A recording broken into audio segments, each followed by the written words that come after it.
a longtime Ohio Republican Party official calling it quits over President Trump's handling of Russia's Vladimir Putin at that historic summit. He is Chris Gagan. He was, until Monday, the chairman of rural Ohio's Belmont County Republicans. Belmont County, nestled in the heart of Ohio's coal industry and Trump's political base. Gagan says he was sitting in his law office Monday watching the Trump Putin news conference when Gagan saw the president siding with Vladimir Putin over the U.S. intelligence community. And then he says, quote, something just snapped. Let's ask him himself. Chris Gagan is with me now live. Chris, thank you so much for coming on.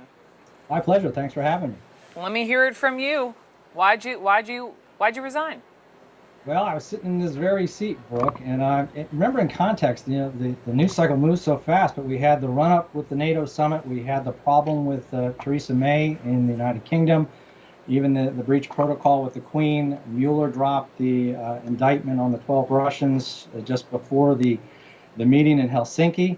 And I'm sitting here watching this, and there just cannot be any confusion when the President of the United States, who has a sworn duty to protect and defend the United States, is there on foreign soil, 3 feet from Vladimir Putin, and he is openly taking the position of the Russian president over our intel community. And it was a point at which, as I said, something snapped. And I hold a political position. I don't hold a policy position. And I thought that my only recourse, my duty, as my conscience told me, was that I needed to simply resign because I could not, in effect, be the front man for the president here in Belmont County any longer. Wow. Now, that's a big deal that you have resigned because of this and as a Republican. And I was looking at, you tweeted that you remain a proud conservative, remain a Republican. But I know that there are a lot of Republicans out there who are, struggling with the party that they've been loyal to their whole lives. I was talking to conservative columnist Max Boot, wrote a whole piece in the Washington Post about how now he's rooting for the Democrats. So Steve Schmidt, formerly with the John McCain campaign.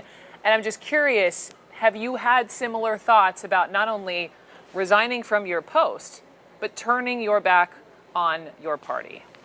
No, I honestly don't think that's the right thing to do because it's important for the Republicans to have that larger conversation within the family. For example, I'm not trying to destroy the party. I think Jane Timken Murphy here in Ohio has done a tremendous job, who was a Trump supporter. I think Congressman Bill Johnson from Ohio's 6th Congressional District here has done a phenomenal job, Congressman Portman, or Senator Portman rather.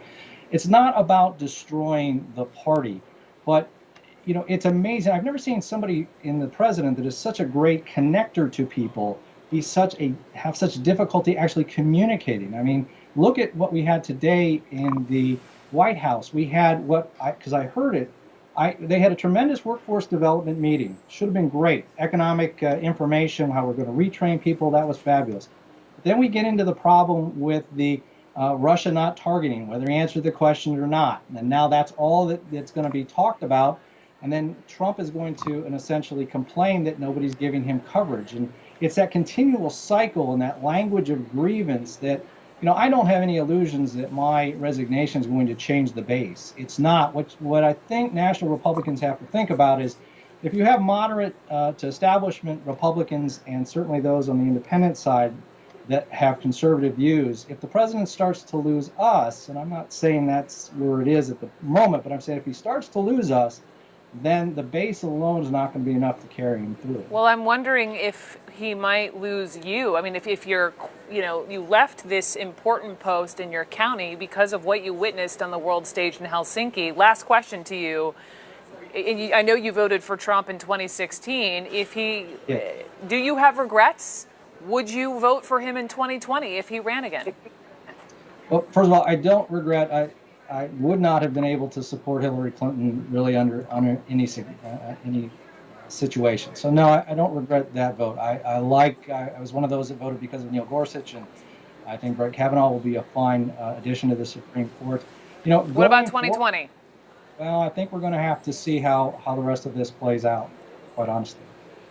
All right, Chris Gagan in Ohio. Thank you so much, Chris.